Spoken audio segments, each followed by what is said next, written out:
235 miles south, a tender shipment of sweet potatoes has endured a 3-week Atlantic crossing to the port of Southampton. It's now the final leg that one trucker, Paul, is all too happy to be a part of. I absolutely love my job. I get free travel, you know, get to see all of the UK and be paid for it at the same time. What could be better? Well, my father was a lorry driver. So, yeah, it was a natural progression that when I was old enough, take my licence. North America's finest sweet potatoes on the menu today. Paul's load is a favorite in the Dawson household.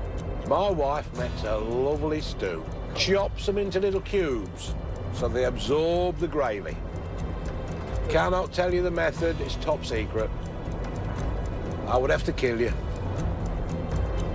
Paul's wife's recipe may be safe, but her stew won't be up to scratch unless the raw ingredients are well looked after. The biggest factor in a load of this nature is it's perishable. There's a time scale. There's a set period of time when a sweet potato will start to go off.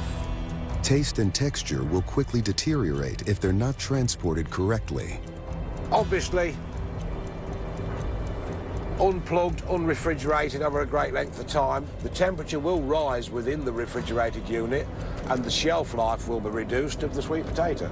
So that's why it's important for me to get the load there in good time. But on the roads in Britain, everyone's in a hurry, and other truck drivers aren't as alert as Paul. The two HGVs in front of me had cause to brake sharp. The one just in front of me didn't brake sharp enough because he bumped into the one in front of him. We stopped within about 6 inches of the lot of them. Time was nearly of the essence there, wasn't it? See? Can't take your eye off the ball for a second. After avoiding sweet potato mash, the container arrives safely at the wholesalers. Paul has completed the 135-mile journey. Tonight, he'll celebrate with sweet potato stew.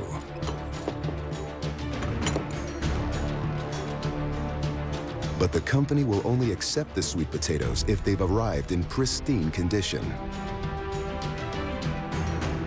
Warehouse manager Gary Harding is in charge of quality control. We would probably reject the whole load if we found something untoward in it. If they're full of rots or mould or they've deteriorated whilst they've been in the container at sea. The container comes with its own temperature logbook, recorded from the day it's loaded to the day it arrives in the UK. I.e. day 1, day 2, day 3, right up till the last final day this was opened. Well, the information recorded on here tells us that it's been kept at a stable temperature. It's good news for everybody. It's a good result. These sweet potatoes have been kept at a cool, stable temperature. But this test is just the first hurdle. This is the final part of the QC check. It's off the last pallet on the lorry, which would have been the first pallet on the lorry. Further quality control involves visually checking for any rot or mildew. But it's all fine, it's all perfect, it's all nice and dry. All 25 tons of sweet potato, worth around $30,000, have passed quality control. Someone will be getting them tonight, and the rest go into storage for tomorrow's sales. At the back of the warehouse, sweet potato trader Colin Galbraith is already selling them to clients all over the UK and Europe. The sweet potatoes have come in, which, you know, which we've been followed through from the States. They're looking good, buddy. These potatoes have safely completed a journey of almost 4,000 miles in just 20 days.